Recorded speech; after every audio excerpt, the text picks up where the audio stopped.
नमस्कार प्रिय दर्शकों, मैं यशराज तिवारी आप सभी का बहुत बहुत स्वागत करता हूं प्रोफेशनल एस्ट्रोलॉजी पर। जैसा कि आप सभी जानते हैं, आज रविवार का दिन है और आज मैं आप सभी के सम्मुख उपस्थित हुआ हूं आप लोगों की जन्म कुंडली का निःशुल्क अध्ययन करने के लिए। वो नए दर्शक जो इस कार्यक्रम को आज पहली बार देख रहे हैं, और अगर आप भी अपनी जन्म कुंडली का निःशुल्क अध्ययन इस कार्यक्रम में मुझसे YouTube के द्वारा कराना चाहते हैं, तो आप अपनी डिटेल्स जैसे कि आपका नाम, आपके जन्म की तिथि, आपके जन्म का समय और आप अपने जन्म का स्थान किसी भी एक स्पेसिफिक प्रश्न के साथ इस वीडियो के कमेंट सेक्शन में दे दीजिए। हमारी टीम की कोशिश यही रहेगी कि जल्द से जल्द आपकी जन्म कुंडली का अध्ययन मेरे द्वारा इस कार्यक्रम में निःशुल्क रूप से किया जाए। साथ ही साथ आप लोगों से एक निवेदन मैं ये भी करूँगा कि वहाँ पर अपनी डिटेल्स देने के बाद में थोड़ा सा धैर्य का परिचय दीजिए। 2 से 3 हफ्ते का समय लग सकता है आपकी जन्म कुंडली का अध्ययन होने में। और एक चीज़ और मैं आप लोगों से कहना चाहता हूं कि अगर आप इस कार्यक्रम को लगातार देखते हैं या आपकी जन्म कुंडली का अध्ययन होता है या आपको कार्यक्रम पसंद आता है, तो इस वीडियो को ज़्यादा से ज़्यादा लाइक करिए ताकि यूट्यूब के प्रोटोकॉल्स के हिसाब से ये वीडियो ज़्यादा से ज़्यादा लोगों तक पहुँच पाए। और अगर आपके सर्कल में कोई ऐसे लोग हैं जो कि ज्योतिष के क्षेत्र में इंटरेस्टेड हैं या ज्योतिष के बारे में जानना, सीखना, समझना चाहते हैं, तो आप इस वीडियो को उनके साथ में शेयर कर सकते हैं ताकि हमारे चैनल में जो भी चीज़ें आती हैं ज्योतिष से संबंधित जितना भी कंटेंट आता है वो ज़्यादा से ज़्यादा लोगों के पास में पहुँच सके और जो भ्रामक तथ्य हैं ज्योतिष को लेकर उनको हम कुछ हद तक दूर करने का प्रयास कर सकें। पिछले 4-5 दिनों से स्वास्थ्य ना ठीक होने की वजह से आप लोगों को फेस आज डाउन या आवाज़ थोड़ी सी डाउन लग रही होगी। अब वीडियो बनाने का भी नहीं हो पा रहा था, परंतु मैंने सोचा कि जब इतने लंबे समय से कार्यक्रम चल रहा है, मेनली प्रोग्राम नंबर 25 है ना, ये नहीं 26 है ये प्रोग्राम नंबर, तो जब अब इतने टाइम से चल रहा है तो क्यों एक दिन का गैप किया जाए, तो मैंने इसको बनाने का प्रयास किया है। हो सकता है आप लोगों को फेस और वॉइस थोड़ी सी डाउन लगे, तो थोड़ा सा देखिएगा। हालांकि स्वास्थ्य की वजह से ही थोड़ी सी परेशानी अभी समझ में आ रही है। मुझे खुद ही लग रहा है कि वीडियो बनाते में थोड़ा सा अलग महसूस हो रहा है आज। कोई बात नहीं है। और एक सूचना आप लोगों को और देनी थी कि बृहत जन्म कुंडली वीडियो विश्लेषण का कार्यक्रम चल रहा है। अगर आप भी अपनी जन्म कुंडली का बृहत रूप से विश्लेषण कराना चाहते हैं, जिसमें एक जन्म कुंडली से संबंधित प्रोजेक्टर के माध्यम से पूरी बातचीत होती है, आपके सभी सवालों का जवाब वहाँ पर दिया जाता है, और अगर आप कराना चाहते हैं तो आप बृहत जन्म कुंडली वीडियो विश्लेषण का प्लेलिस्ट देख के उसका सैंपल देख सकते हैं। और अगर आप चाहें तो आप इस वीडियो के नीचे दिए गए नंबर पर संपर्क करके बृहत जन्म कुंडली वीडियो विश्लेषण का स्लॉट आप बुक करा सकते हैं। तो बिना विलंब किए हम इस कार्यक्रम की शुरुआत करते हैं। और आज के इस कार्यक्रम में हमारी जो पहली जन्म कुंडली है वो सूरज कपूर जी की। तो सूरज जी, आप तैयार रहिए, आपकी जन्म कुंडली में ले रहा हूँ। सूरज जी ने अपना डेट ऑफ बर्थ बताया हुआ है 21 जनवरी 1999। जन्म का समय इन्होंने बताया हुआ है सुबह में 9:25 और जन्म का स्थान बताया है दिल्ली। तो लग्नपति बनते हैं शनि, जाकर के पराक्रम भाव में नीच राशि में बैठे हुए हैं। लग्नेश का पराक्रम भाव में जाना तो ठीक, लेकिन नीच राशि में होना कहीं ना कहीं परेशानी। हालांकि मंगल की दृष्टि से शनि का अदृष्ट होना ये शनि के नीचत्व को भंग करने वाला होगा, लेकिन फिर भी लग्नेश का नीच राशि में बैठना जीवन काल में संघर्ष को दर्शाता है। इनका प्रश्न है कि question career growth, government job in which sector, property कितनी है। तो प्रॉपर्टी का प्रश्न आपका नहीं होगा यहाँ पर, क्योंकि इस कार्यक्रम में किसी मात्र एक प्रश्न का चुनाव होता है। तो आपका प्रॉपर्टी वाला क्वेश्चन मैं काट देता हूँ, और जो आपका है करियर ग्रोथ और government job in which sector, तो हम इस विषय में आज बात कर लेते हैं। दशमपति मंगल बन जाते हैं, जाकर के भाग्य भाव में बैठे हुए हैं, और लग्नपति का नीच राशि में होना परेशानी यहाँ पर होगी। और सूर्य भी देखा जाए तो वृद्ध अवस्था में 12वें भाव में बैठे हुए हैं। सरकारी नौकरी में देखिए इस जन्म कुंडली में मुझे दिक्कत दिखाई पड़ रही है, और क्योंकि सूर्य जिस घर में बैठे हैं शनि के घर में मकर राशि में, उस भाव के अधिपति कमजोर हैं। भावाश्रय संबंध के हिसाब से ये स्थिति कमजोर है, यानी कि सूर्य जहाँ बैठे हैं उस राशि का डिपॉजिटर भी वीक हो रहा है। इस वजह से सरकारी नौकरी में यहाँ पे परेशानी क्लियर दिखाई पड़ रही है। तो मैं आपसे यही कहूँगा कि आपका जो है 1999 का बर्थ है ना, और जन्म का नक्षत्र है आपका शतभिखा, जो कि राहु का नक्षत्र, और कुंभ लग्न की जन्म कुंडली। इस हिसाब से गुरु की महादशा में आपने जन्म लिया है और महादशाओं को आगे बढ़ाएं तो शनि की महादशा शनि में शुक्र आ रहे हैं जनवरी 2022 के बाद में, जो कि आपके करियर को ऊपर ले जाने वाला मैं समझता हूं। हालांकि संघर्ष रहेगा और मैं आपसे यही कहूंगा कि सरकारी नौकरी का प्रयास करते रहिए। बी से सी ग्रेड जॉब हो सकता है कि अगर आप प्रयास करें तो ले लें, लेकिन दिक्कत है और आप प्राइवेट सेक्टर की तरफ अपना फ्यूचर आगे बढ़ाइए। सूर्य को जल दीजिए, हनुमान चालीसा का नित्य 3 बार पाठ किया करिए और गणेश जी का मंत्र ओम गंग गणपते नमः 1 माला जाप करना शुरू करिए। यही आपका था मेनली प्रॉपर्टी से संबंधित। अगर ज़्यादा आप अपनी कुंडली को अध्ययन कराना चाहते हैं तो आप कॉल के माध्यम से नीचे दिए गए नंबर पर संपर्क कर सकते हैं। अगली जन्म कुंडली जो मैं देख रहा हूँ वो ये निखिल जी की है, निखिल सोनवाने। इन्होंने अपना डेट ऑफ बर्थ बताया है 28 मई 1991 सुबह के 6 बजे और जन्म स्थान है धुले, महाराष्ट्र।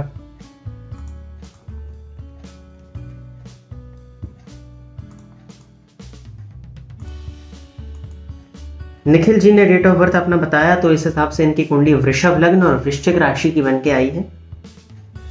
इन्होंने पूछा है अच्छी जॉब कब मिलेगी, धन प्राप्ति और भविष्य कैसा होगा, फॉरेन में जॉब लग सकती है क्या, कृपया बताएं।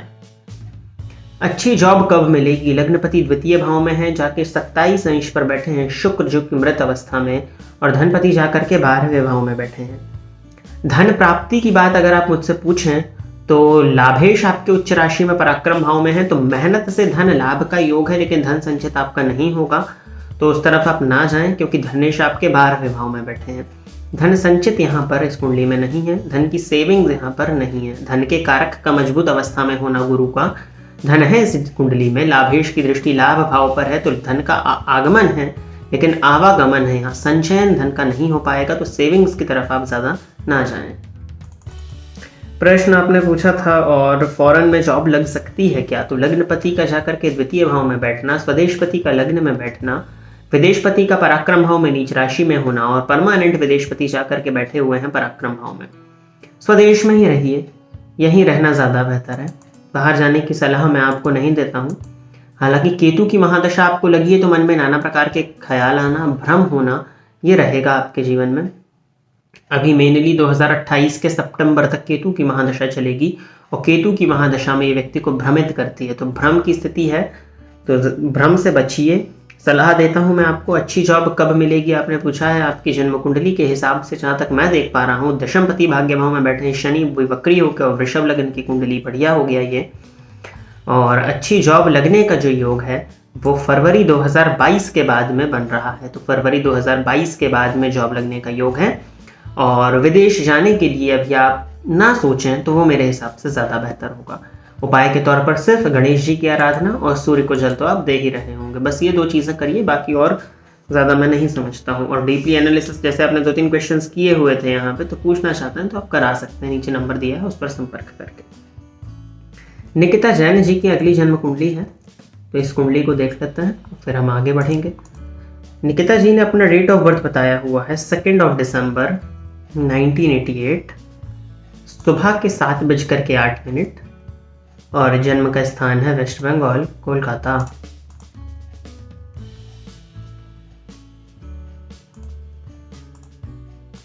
निकिता जी की जन्म कुंडली धनु लग्न की है, राशि इनकी सिंह, तो अग्नितत्वीय लग्न अग्नितत्वीय राशि आप लोग जानते हैं कि बढ़िया कॉम्बिनेशन होता है। प्रश्न है इनका, how will be my financial position in life and after marriage regarding land property finance and money. Mainly Nikita ji का प्रश्न है कि अपने आर्थिक पक्ष के बारे में जानना चाहती हैं, और इनका ये भी प्रश्न है कि विवाह के बाद में इनकी आर्थिक पक्ष कैसा होगा। साथ ही साथ इन्होंने अपना इसके संबंध में पूछा है, क्या प्रश्न था इनका, लैंड प्रॉपर्टी फाइनेंस, तो भूमि भवन और वाहन से भी संबंधित इनका प्रश्न है, तो वो मैं यहाँ नहीं ले रहा हूँ। मैं मेनली इनका जो है फाइनेंशियल पोजीशन बता देता हूँ। तो धन भाव के अधिपति लग्नेश देखा जाए तो 6ठ भाव में है। लग्नेश का 6वें 8वें 12वें भाव में जाना अवयोग होता है और जातक को जीवन काल में जीविकोपार्जन में संघर्ष कराता है, तो वो तो है।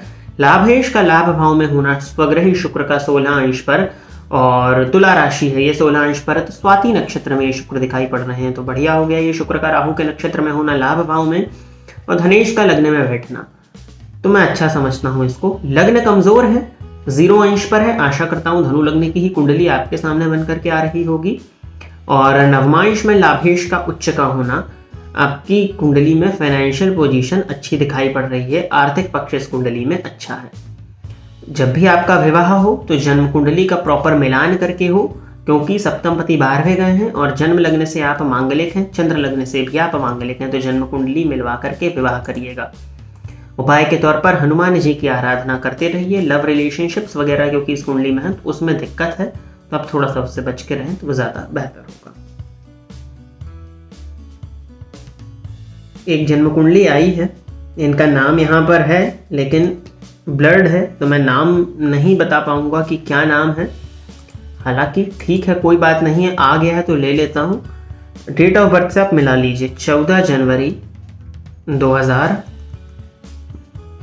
सुबह के 10 बजे, और जन्म स्थान इन्होंने दिया हुआ है लखीमपुर खीरी। अब इन्होंने स्टेट भी नहीं बताया। क्या होता है, आधी अधूरी कुंडली आती है ना तो ये परेशानी होती है, क्योंकि मिलता नहीं और यहाँ इतना समय भी नहीं होता है कि मैं इसको निकाल सकूं। मैं इंडिया जनरल करके देख लेता हूँ लखीमपुर आ रहा है या नहीं आ रहा है। मिलता है तो अच्छी बात है। असम और उत्तर प्रदेश है, हम असम इसको ले लेते हैं, ठीक है। मीन लग्न की जन्म कुंडली, आपकी राशि आपकी मीन है। मीन लग्न का स्वभाव आप जानते हैं, बहुत ज़्यादा भटकाव होता है यहाँ पे। हालांकि गुरु की राशि है लेकिन भटकाव बहुत ज़्यादा होता है। मन बदलना, फीलिंग्स बदलना, ये इस कुंडली में होता है। प्रश्न देखें आपका, गवर्नमेंट जॉब। दशम भाव के अधिपति गुरु बनते हैं, जाकर के बैठे हैं द्वितीय भाव में 2 अंश पर, जो कि लग्नेश भी है। बाल अवस्था में दशम भाव में सूर्य और बुध की युति, लेकिन दोनों ग्रहों के पास में बल नहीं है। हालांकि षडबल में बल आ रहा है और सूर्य आपकी वर्गोत्तमी हो रहे हैं, तो आप सरकारी नौकरी के लिए प्रयास करिए। 2023 में आपकी जन्म कुंडली में सरकारी नौकरी का योग है, तो आप प्रयास कर सकते हैं। यहाँ पे सूर्य को जल देते रहिएगा और शिव जी की एकमात्र आराधना आपके लिए बेनिफिशियल है। आलस्य अगर है तो आलस का त्याग करिए, सनलाइट में बैठा करिए तो थोड़ा सा पॉजिटिविटी आएगी। विकास जी की जन्म कुंडली है अगली। विकास जी ने अपना डेट ऑफ बर्थ बताया हुआ है 13 मई 1978। जन्म का समय इन्होंने दिया हुआ है 2:15 सुबह के, मतलब 2:15 AM, और हिमाचल प्रदेश शिमला।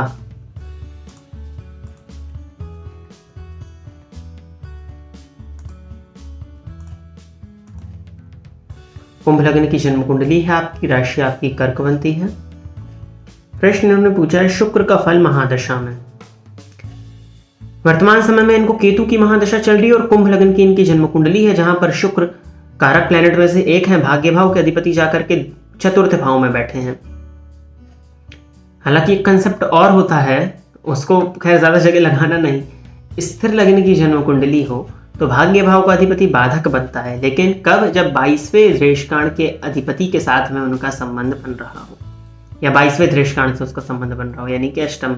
अब 22वें दृष्टिकाण जब हम ज्योतिष के उसमें आगे जाएंगे डिविजनल में तो हम इसको समझेंगे।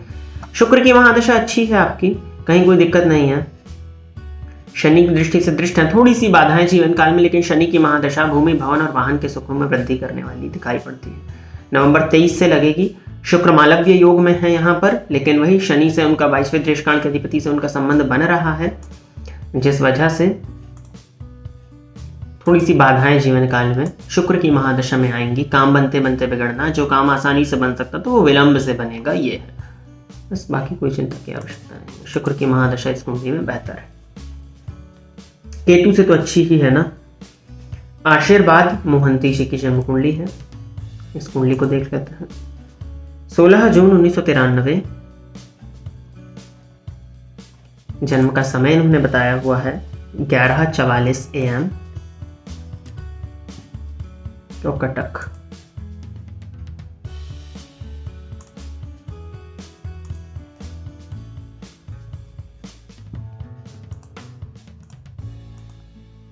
कन्या लग्न की जन्म कुंडली है, राशि मेष बनती है। इन्होंने पूछा है जॉब कब मिलेगा।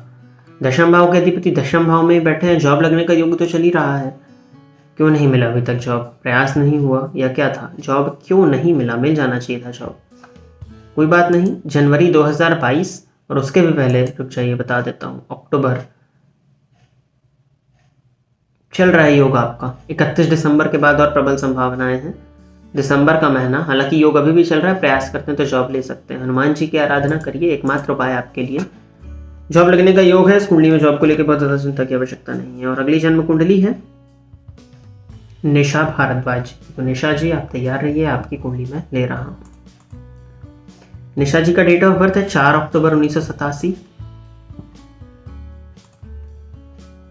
जन्म का समय इन्होंने दिया है 4:15 AM। सिर्फ पंजाब में आपने डिस्ट्रिक्ट नहीं दिया है, तो आपकी कुंडली आने के बावजूद मैं नहीं ले पाऊंगा। तो प्रिय दर्शकों, इतनी ही जन्म कुंडली लेकर के मैं आज आप सभी के समक्ष उपस्थित हुआ था। आशा करता हूं कि जितनी भी जन्म कुंडली का अध्ययन यहाँ पर हुआ आप सभी संतुष्ट होंगे। अगर आपको ये कार्यक्रम पसंद आता है तो इस वीडियो को ज़्यादा से ज़्यादा लाइक करिए और लोगों के साथ में शेयर करिए, क्योंकि मैं नहीं बोलता हूँ तो आप नहीं करते। आपके लाइक करने से ये चैनल ज़्यादा लोगों तक पहुँच पाएगा। तो ये एक चीज़ हो गई। दूसरा मैं ये कहना चाह रहा था आप लोगों से कि यदि आप भी अपनी जन्म कुंडली का अध्ययन कराना चाहते हैं और अगर आपको प्रोसीजर नहीं पता है, क्योंकि लोग कॉल या व्हाट्सएप करके पूछते हैं कि निःशुल्क में कैसे, तो मैं इतनी बार बताता हूँ कार्यक्रम की शुरुआत में, कार्यक्रम के अंत में, अगर आप निःशुल्क जन्म कुंडली में अपनी जन्म कुंडली को सम्मिलित करना चाहते हैं तो आप अपनी डिटेल्स जैसे कि आपका नाम, आपके जन्म की तिथि, आपके जन्म का समय और आप अपने जन्म का स्थान किसी भी एक स्पेसिफिक प्रश्न के साथ इस वीडियो के कमेंट सेक्शन में दे दीजिए। हमारी टीम की कोशिश यही रहेगी कि जल्दी से जल्दी आपकी जन्म कुंडली का अध्ययन मेरे द्वारा यहाँ पर किया जाए। बृहत जन्म कुंडली वीडियो विश्लेषण का कार्यक्रम शुरू हो चुका है। अगर आप भी अपनी जन्म कुंडली का बृहत रूप से विश्लेषण कराना चाहते हैं वीडियो के माध्यम से, और उसमें मेनली सभी चीज़ें कवर होती हैं, आप जाकर के देखेंगे तो आपको समझ में आएगा। प्लेलिस्ट बना हुआ है, मैं लिंक देखता हूँ, आई कार्ड पे दे देता हूँ, तो आप वहाँ से देख सकते हैं। तो इस वीडियो के नीचे दिए गए नंबर पर आप संपर्क करके अपना बृहत जन्म कुंडली वीडियो विश्लेषण का स्लॉट बुक कर सकते हैं। तो आज के लिए बस इतना ही। पुनः आप सभी के सम्मुख एक ज्योतिषीय विषय को लेकर के उपस्थित रहूंगा। तब तक के लिए इजाज़त दीजिए। नमस्कार। फ़ोन पर बात करके कुंडली दिखाने के लिए आप स्क्रीन पर दिए गए नंबर पर कॉल, मैसेज या व्हाट्सएप करके पर्सनल अपॉइंटमेंट ले सकते हैं। अब आप YouTube के साथ साथ Facebook और Instagram पर भी मेरे अकाउंट को फॉलो कर सकते हैं, जहां पर आपको ज्योतिष से संबंधित जानकारी मिलती रहेगी।